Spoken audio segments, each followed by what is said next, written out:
Olá pessoal, tudo bem? Estamos em mais uma aula sobre PLP, né, disciplina de paradigmas de linguagens de programação, e vamos dar continuidade, né, aquele primeiro módulo que já iniciamos. Então estávamos conversando sobre aspectos qualitativos das linguagens de programação. Fazendo uma breve contextualização, dentre os tópicos que estávamos conversando, né, havíamos ressaltado alguns aspectos importantes a serem considerados na hora de escolher uma linguagem de programação ou de projetar a sua linguagem de programação, né? Alguns desses aspectos, né, que já foram vistos na aula passada, mas só para recapitular, são simplicidade, por exemplo, e ortogonalidade. Então, quanto menor a curva de aprendizado, quanto mais fácil, né, de se expressar, de se aprender uma linguagem de programação, melhor. Então a simplicidade é um aspecto importante. Porém, linguagens elas podem ser mais restritivas ou mais permissivas, digamos assim. Quanto maior a permissividade, quanto maior, digamos assim, a aceitação de uso geral dos termos, a gente diz que há uma boa ou uma alta ortogonalidade. A ortogonalidade demais, ela também pode prejudicar a própria confiabilidade da linguagem, no caso a inserção de erros, né? Ela pode favorecer a inserção de erros, você impedir que o compilador detecte um problema, porque na verdade ele aceita de várias formas, mas você acabou utilizando de uma maneira que você não esperava, que você não queria, que não era a sua intenção. Então a ortogonalidade tem que ser balanceada numa boa medida, né? Outros aspectos é a poder de abstração. Então, linguagens que permitem representação de blocos abstratos normalmente permitem ou facilitam a reutilização, como por exemplo o conceito de subprogramas, de módulos, né? O encapsulamento proporcionado pelas classes em linguagens orientadas a objetos, né? Ou pelos componentes no paradigma orientado a componentes ou baseado em componentes, né? Então nós temos como a abstração esse poder de esconder detalhes desnecessários em determinados momentos da codificação ou do desenvolvimento, né? A linguagem também tem como uma de suas características qualitativas a sua expressividade, né? Quer dizer, você poder representar, né, estruturas ou conceitos úteis, né, de forma simples, como por exemplo a incrementação criada por C++, que hoje é copiada por várias linguagens, né? O mais, que indica o incremento, o mais igual, igual mais, né? O for each, né? Então existem facilidades que as linguagens de programação podem implantar, tá?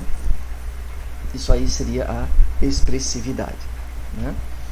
Então, um exemplo de expressividade que a gente pode ver aqui em Python, como nós vimos na aula passada, a comparação entre um comando imperativo, né, e uma estruturação 100% orientada a objetos para um conceito simples como leitura de teclado, né? Então, note que a expressividade de Python acaba sendo melhor, sendo maior, porque eu consigo representar a mesma coisa com uma única linha, ao invés de várias linhas, né, como acontece em Java, por exemplo, né? Então, outro aspecto importante que nós vimos é a confiabilidade, né? Então, a confiabilidade não reflete apenas na linguagem em si. Quando nós dizemos que uma linguagem é confiável, quer dizer que os programas feitos com essa linguagem tendem a ser mais confiáveis, né? Você tende a confiar que há menos bugs, menos erros de codificação, né? Então, artifícios que podem garantir ou aumentar a chance do correto funcionamento do sistema, né?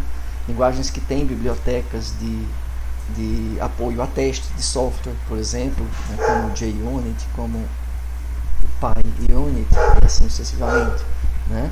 Linguagens que têm verificação forte ou ou tipagem, né, forte, estática, por exemplo, que facilitam a detecção de erros de tipos, né, a verificação de tipos em tempo de compilação, por exemplo, né? Então evitam a inserção de falhas ou de bugs no sistema relacionados aos tipos. Linguagens que têm manipulação de exceções, né, que permitem você criar estruturas para detectar, propagar e tratar erros no sistema, né? Então são mecanismos que tendem a aumentar a confiabilidade do software, né? Então, por exemplo, a questão dos ponteiros, né, ou dos alias, né, ou dos apelidos dados a endereços de memória, né? Então isso aí pode, né, comprometer de certa forma, para o bem ou para o mal, a confiabilidade dos softwares, né? Então você de certa forma proteger endereços de memória, proteger espaços de memória, né, permitir acesso disciplinado à memória a partir de alias, né, pré-determinados, isso tudo aumenta a confiabilidade, ao invés de você acessar diretamente por um endereço hexadecimal de memória, o que possibilita, né, ou que facilita a inserção de bugs, né, invasões do tipo string overflow e assim sucessivamente, né? Então, quando a gente tem um software que não é fácil de depurar, a gente também prejudica a confiabilidade. Então, a legibilidade da linguagem de programação interfere na confiabilidade. Quanto mais legível, quanto mais compreensível, melhor de depurar e, consequentemente, ela vai ter uma maior confiabilidade, né? O custo foi o último aspecto que nós vimos na aula passada, né? Aspecto qualitativo, né? Implica em todo o custo para se adotar a linguagem de programação, né? Tanto custo de treinamento, né? A questão da curva de aprendizagem, a existência, por exemplo, de grupos de discussão na web, né? O custo de se escrever programas na linguagem, às vezes os ambientes de programação de uma determinada linguagem são proprietários, são pagos, não são gratuitos, né? Por exemplo, ele exige uma certa plataforma de desenvolvimento que inclui muitas vezes um hardware específico. Então tudo isso tem que ser colocado na balança, né? Inclusive essa questão do custo relacionado ao hardware, quer seja para desenvolver o software, quer seja para executar o software, né, foi um dos causadores, ou uma das causas do sucesso do Java, né? O Java, que tem como principal bandeira, ou teve no seu início como principal bandeira, o fato de ser independente de plataforma, multiplataforma, né?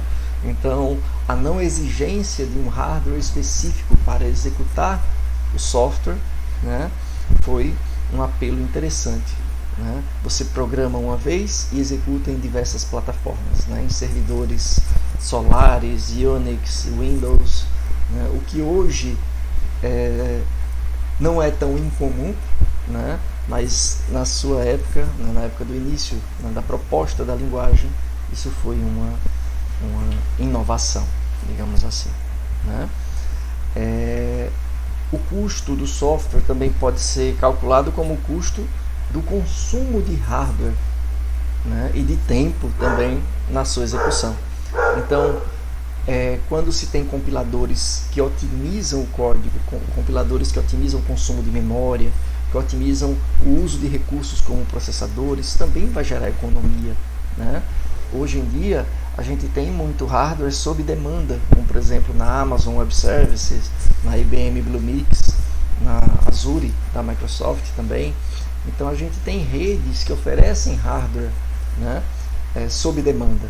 Então a economia na utilização de recursos de hardware também vai ter um impacto interessante no custo, né, ligado àquela plataforma de desenvolvimento, digamos assim, que envolve a linguagem, né?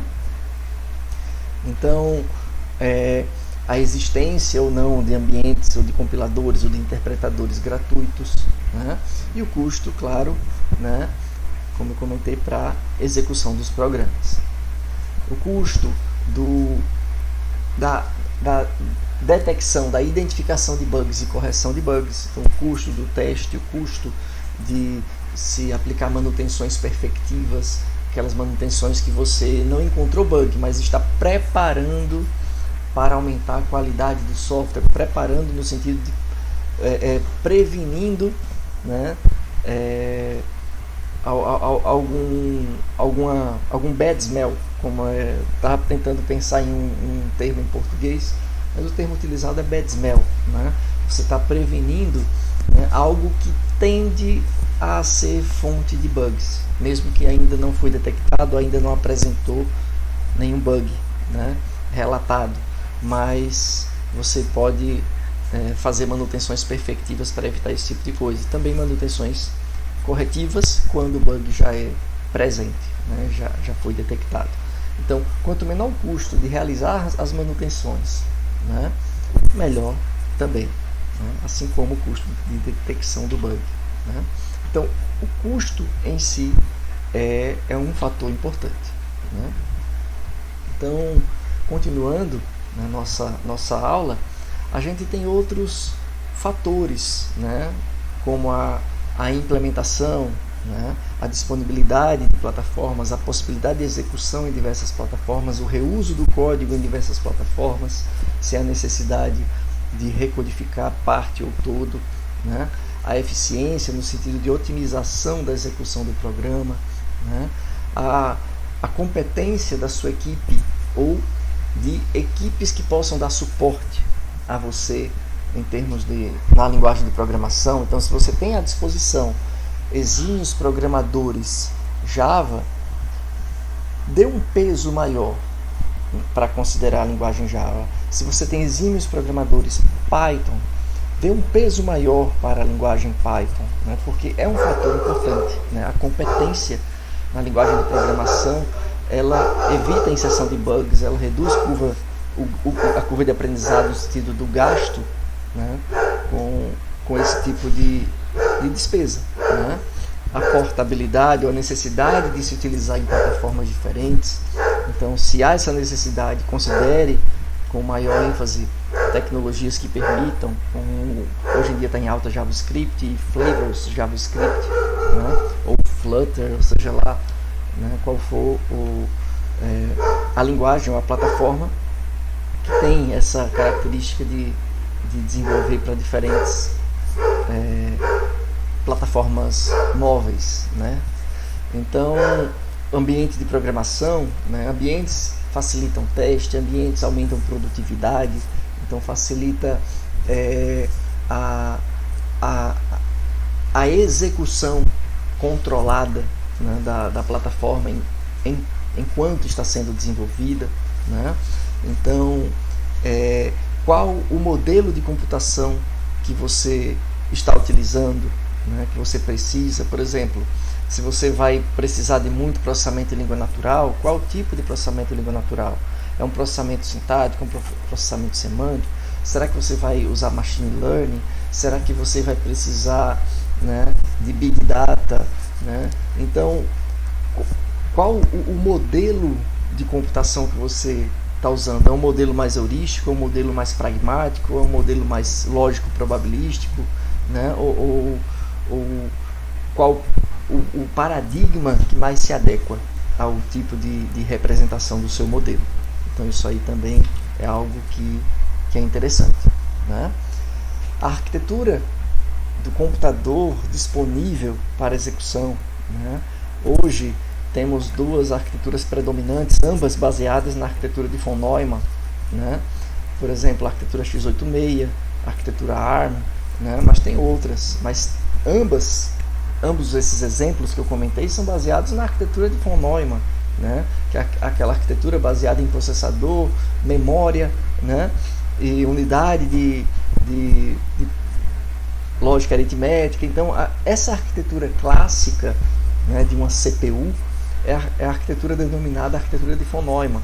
Então esse tipo de arquitetura ele favorece, ela foi pensada a partir de linguagens imperativas, linguagens que instruem o computador para executar uma sequência de operações pontuais, né? Então, linguagens imperativas, quer seja no paradigma estruturado, quer seja no paradigma orientado a objetos, por exemplo, né? Mas já linguagens funcionais que priorizam recursão, priorizam outras formas de se pensar o software, né? Elas não são tão otimizadas para esse estilo de arquitetura mais clássica, tradicional. Por isso que linguagens como o Lisp, né, elas tendem a ter uma performance inferior, né, em relação a linguagens como C, como Python, como Java, né, por exemplo, né? Então, linguagens imperativas, como eu já comentei, né, é fundamentada mesmo na arquitetura de von Neumann. Uma influenciou a outra, na verdade, né? E a arquitetura de von Neumann é influenciada pelas linguagens imperativas, né? Ela foi pensada em tempo de linguagem imperativa, né? E essas linguagens imperativas, elas podem ser mais, digamos assim, liberais, como as linguagens não estruturadas iniciais, aquelas como COBOL, como Assembler, que tem os GoTo, né, os saltos de codificação livres, né? Mas aí já tem outros paradigmas mais disciplinados, como as abstrações estruturadas, né, ou procedurais, que tem os laços for, while, né, os switch cases, né, que tem criação de variáveis e não endereçamento direto para espaços de memória, registradores, né, ou espaços de memória. Então, já houve uma certa disciplina, né, na codificação. Uma evolução desse tipo de linguagem puramente imperativa, as linguagens orientadas a objetos, onde se usa estruturas imperativas para especificar os métodos, mas também busca se introduzir um pouco mais de indireção através dos ponteiros, que são os objetos, né?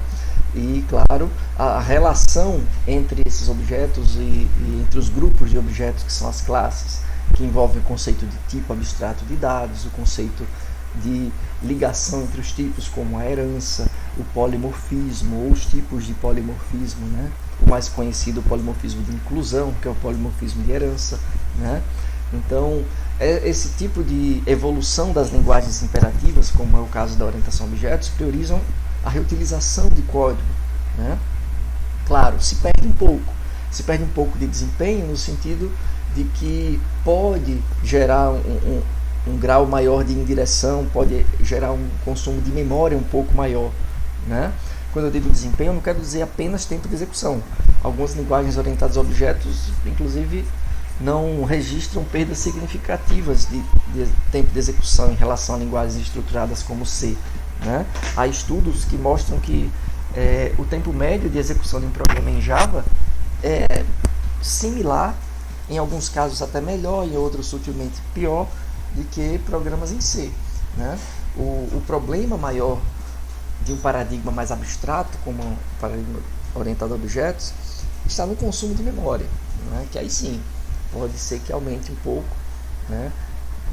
Por conta da necessidade de utilizar ponteiros, né, ou endereçamentos indiretos de memória, né?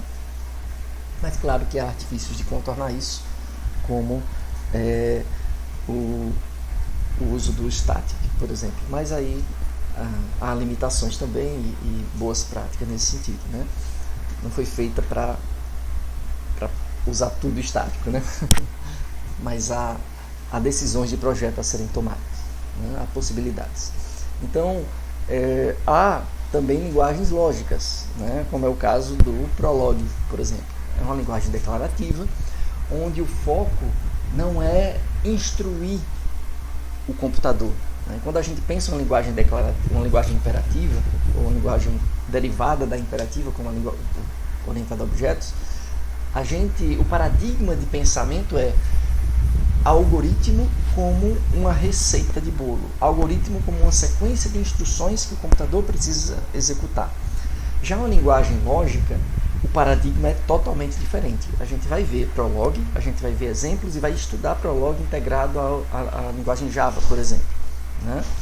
Então, quando a gente pensa no paradigma lógico, a gente não determina mais instruções, o que vai ser processado. A gente define instruções lógicas que são tautologias, que são verdade para o computador. E a partir daí, o processador ele se encarrega de vasculhar essas instruções lógicas, de deduzir coisas a partir dessas verdades lógicas, dessas relações lógicas que foram apresentadas. Então, o programador lógico, ele define como o programa se comporta, né, sem necessariamente definir instruções que o computador precisa seguir, né? O que ele precisa seguir. Ele não determina o que, mas sim o como. E às vezes há situações de não determinismo, em outras palavras. Há mais de uma forma do programa se comportar, dependendo das instruções lógicas que sejam calculadas. Por exemplo, aqui foi usada uma lógica, como a gente pode ver, uma lógica preposicional, uma lógica simples, né? Onde tem aqui nascimento, tá? Então, olha só, o Charles, ele nasceu da Elizabeth II e do Philip. Então, aqui o príncipe Charles, né? Ele nasceu dos pais Elizabeth II e Philip. Anne nasceu também de Elizabeth II e Philip. Andrew nasceu de Elizabeth II e Philip. Aí vem agora. Diana nasceu de Francis e Edward Spencer. O príncipe William nasceu de Diana e Charles. O Henry nasceu de Diana e Charles. Pronto, beleza. Então, a gente criou um predicado born, digamos assim, né, para indicar que o primeiro parâmetro nasceu dos dois seguintes.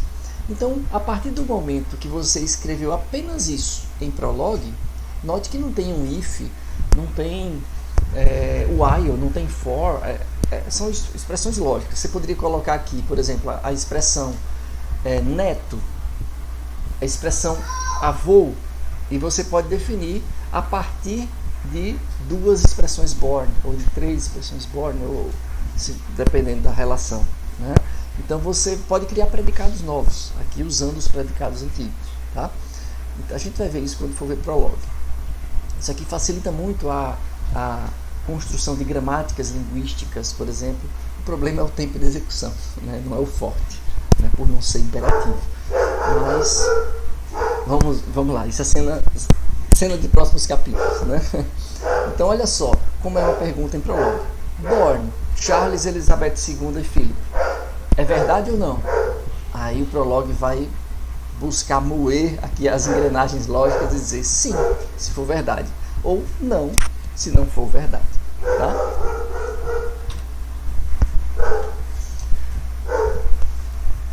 Os exemplos que eu vou passar do Prolog, né, nas aulas, vai ter exemplos didáticos, exemplos simples assim, mas também terão exemplos de uma versão que a gente não usa mais, de um analisador sintático do Falibras. A gente não usa mais por questão de economia de recurso e tempo inviável, né?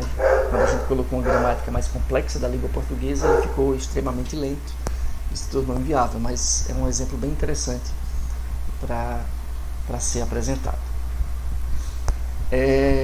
Então, outros paradigmas, né, como por exemplo o paradigma funcional. Então, o paradigma funcional ele se baseia mesmo na definição de uma função. Então, olha só como seria uma função fatorial, né, Haskell. Quando eu digo definição de uma função, estou dizendo expressões mesmo utilizando leis algébricas, como domínio, imagem, né, como as transformações da função, né? Então, note que aqui não tem um if, não tem, né, a definição de tipo ela é implícita. Então, olha só como é que acontece.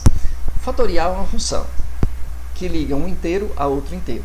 Domínio, imagem. Então é um conceito mais de leis algébricas do conceito de função matemática, né?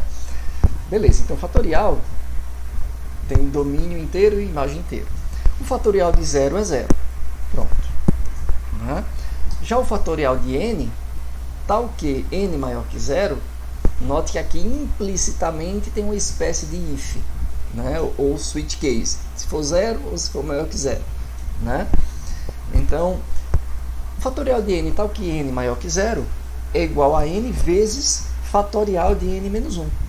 Quer dizer, aqui a gente usou uma recursão. Então, é a maneira de se fazer um loop, de se fazer um laço, uma repetição em linguagens funcionais, é usando o conceito de recursão até chegar no critério elementar de parada, onde não há recursão mais. Né? Então, é n vezes fatorial de n menos 1. Quanto for maior que zero, ele vai fazendo a recursão, empilhando a recursão, até chegar no caso trivial, que é fatorial zero, e aí ele começa a desempilhar a pilha de recursão. Então, além desses paradigmas clássicos, há outros paradigmas, né, especiais, que eu diria, de linguagens de programação. Né? Paradigma de manipulação de eventos, programação concorrente. Quem aqui nunca ouviu falar de Flutter? A linguagem coqueluche definida pelo Google para criação de aplicativos, né, ou de interfaces, ou de tratamento dos eventos, né, de uma interface de smartphone, por exemplo. Claro que ela também tende a ser utilizada para construção web, etc.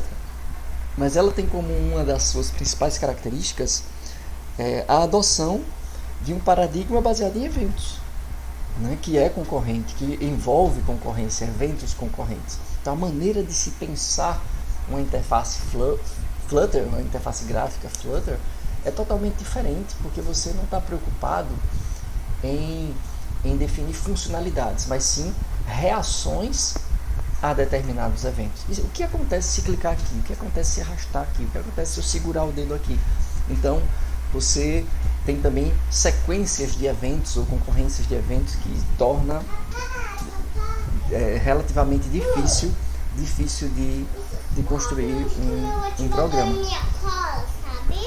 A programação, existem outros paradigmas também, como programação orientada a aspectos.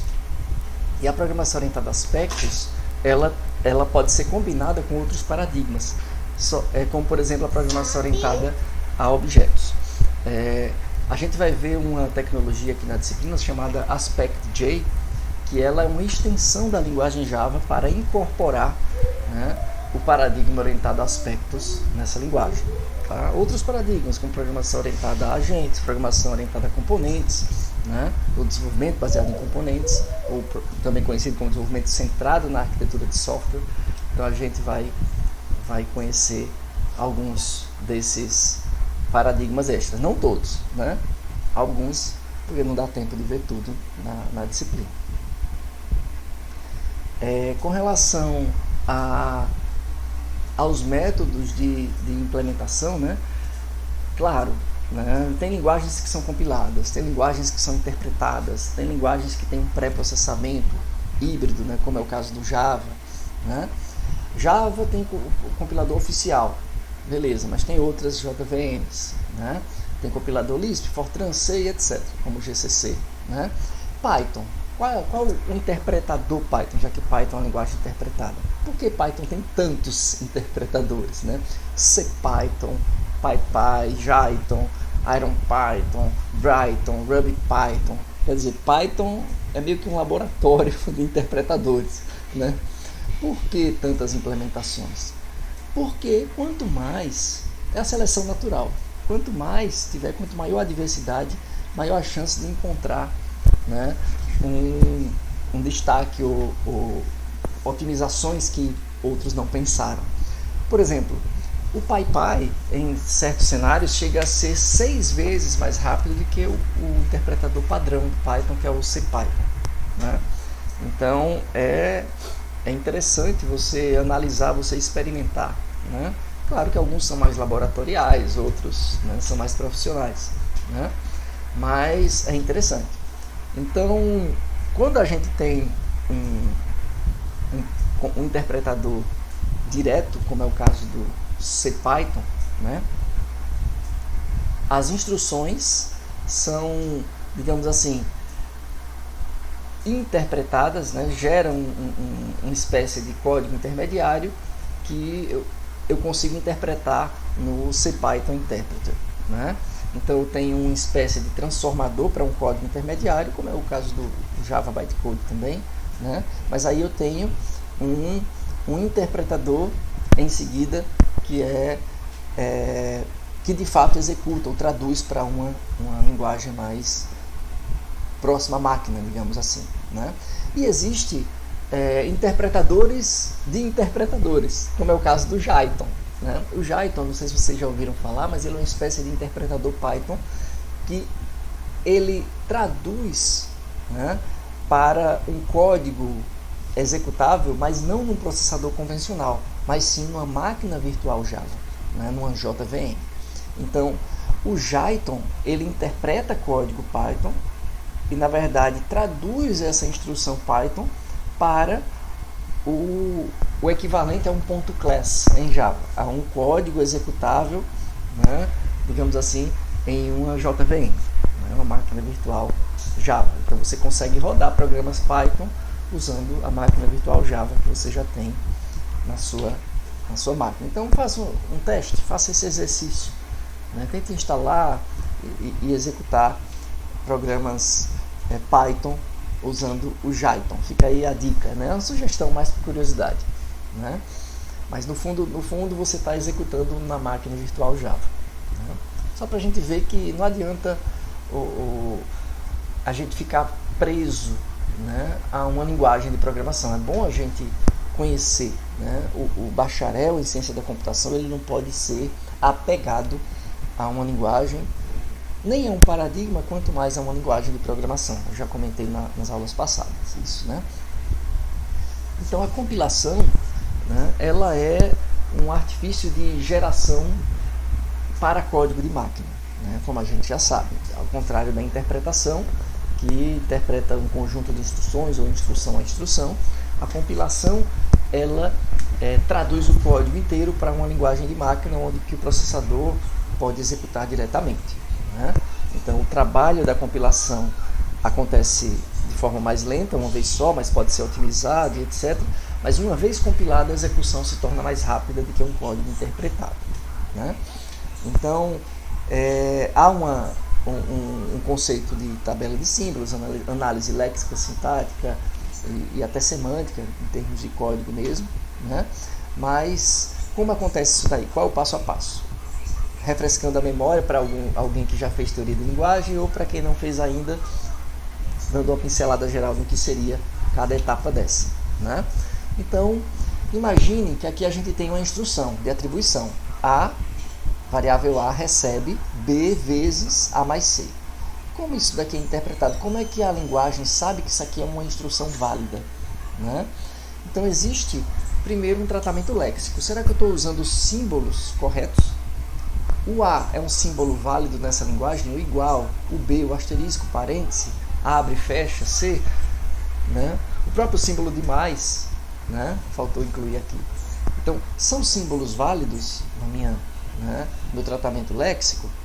E aí sim eu tenho que ver, beleza, são válidos. Agora, foram utilizados de uma maneira que faz sentido na linguagem, aí já é análise sintática, né?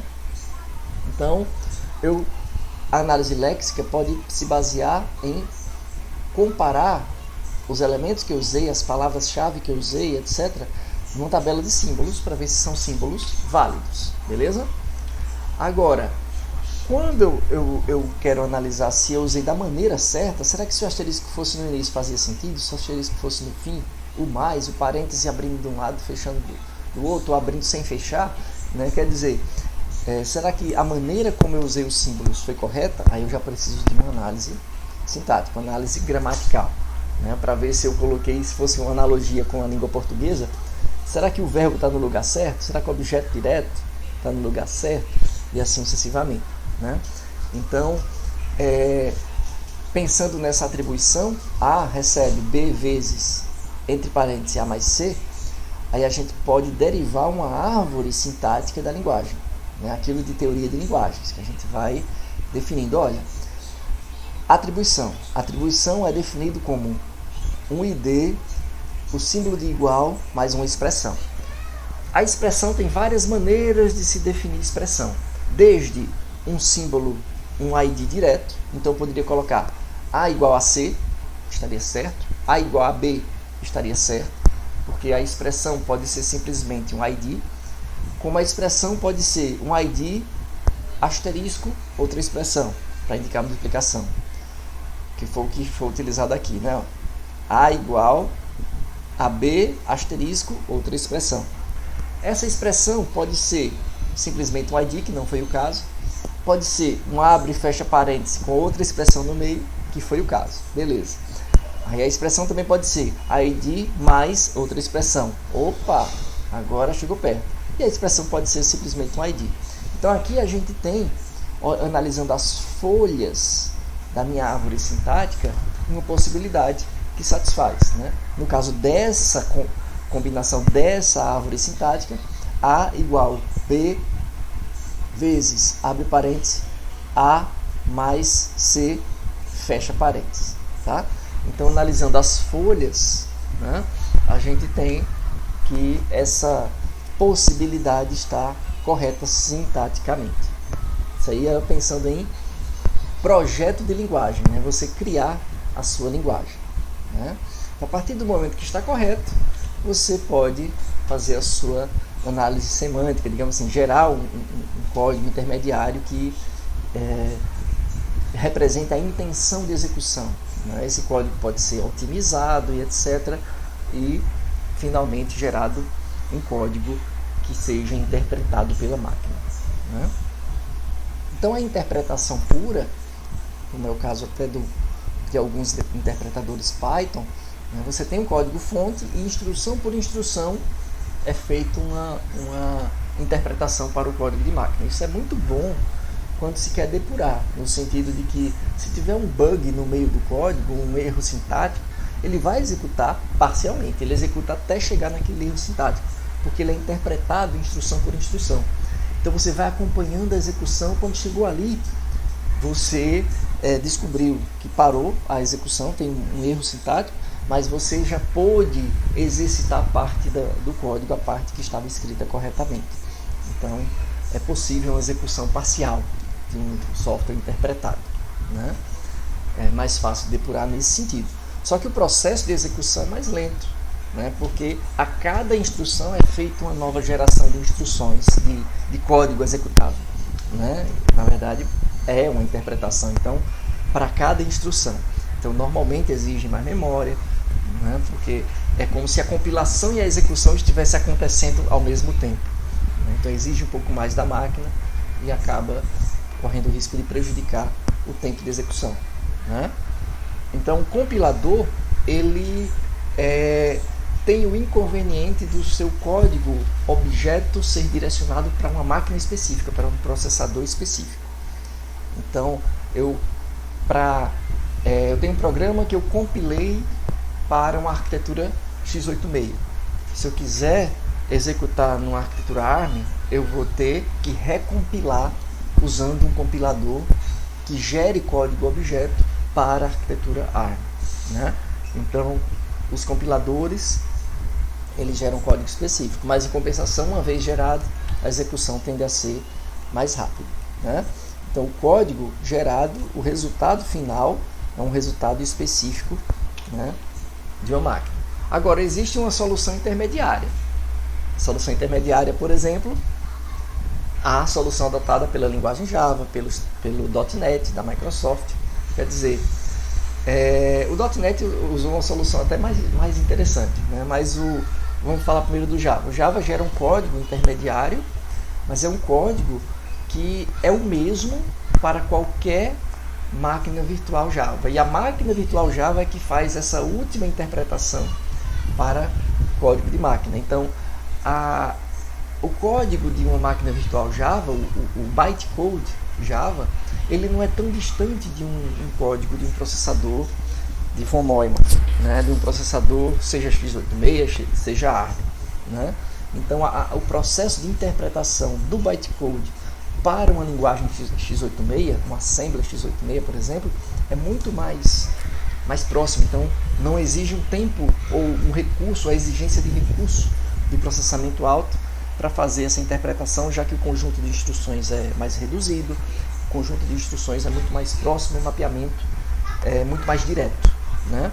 Agora, o que eu havia comentado, né, iniciei comentando sobre o .NET, o framework .NET, é que esse framework ele adotou uma estratégia bem interessante. Ele gera inicialmente uma espécie de bytecode, mas esse bytecode ele é compilado na primeira execução da aplicação em um determinado processador.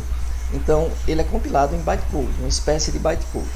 Então, quando você executa a primeira vez o programa, é aquela primeira execução um pouco mais lenta, mas há uma compilação e a partir da seguinte execução, né, a execução acontece mais rapidamente e já otimizada, digamos assim. O bytecode também é possível ser otimizado, tá? O Java, inclusive, faz otimização de bytecode, né? Mas o .NET ele faz uma otimização e uma compilação. Então a compilação final, né, ela é específica para aquele sistema, para aquele servidor.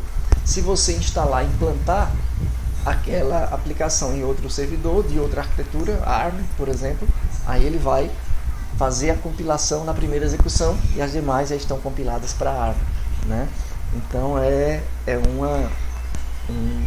uma solução bem esperta, né, do meu ponto de vista. E é isso, né? Eu queria fechar essa aula com um desafio, né? Um vídeo de até 20 minutos, não precisa ter 20 minutos, pode ter 5, pode ter, né, bem menos que 20 minutos, né, sobre alguma linguagem de programação que tenha despertado sua curiosidade ou que você, a partir de uma pesquisa na internet, ache interessante e resolva falar sobre ela, né? Então, comente esses aspectos qualitativos que a gente viu desse primeiro módulo, né, nessa primeira parte da disciplina, né, com uma breve contextualização. Qual o apelo dessa linguagem, né? Qual a motivação? Ela surgiu para suprir alguma lacuna ou foi apenas mais uma linguagem, né? Claro, pode ter sido, né? Mas será que ela não tem um apelo específico, né, para suprir alguma lacuna do mercado na sua época, né? Qual a capacidade de escrita dessa linguagem? Capacidade de leitura? É uma linguagem intuitiva? É uma linguagem expressiva em termos de escrita? Com poucas linhas eu escrevo muita coisa, né? Ela é intuitiva no sentido de capacidade de boa leitura? Qual o impacto no custo, né? Será que ela consome muitos recursos? É uma linguagem que tem algum indício de otimização de recursos? Ou ela não liga para isso, prioriza outros fatores, né? Quais os pontos positivos e negativos que você particularmente considera dessa linguagem, ou que você viu que as discussões da internet comentam sobre essa linguagem, né? Esses vídeos precisa ser podem ser feitos em dupla, né, ou individual. Eu gostaria de sugerir fortemente que fosse em dupla, né, mas os dois precisam participar da apresentação, né? Então eu vou colocar esses requisitos no site da disciplina, lá no Classroom, né? O vídeo deverá ser postado, né, no Google Drive ou em alguma plataforma de vídeo, e o link submetido no Classroom, onde estão as instruções, né? Onde estarão, dependendo do momento que você está vendo o vídeo, as instruções que eu não coloquei ainda lá no Classroom. O que é que vale isso daí? É obrigatório? Não. Mas vale meio ponto extra para cada integrante, se for feito em dupla, ou meio ponto extra para o único integrante, caso individual, né, a ser somado na AB1. Então é um meio ponto extra. Tá joia? É isso aí, pessoal. Então até a próxima.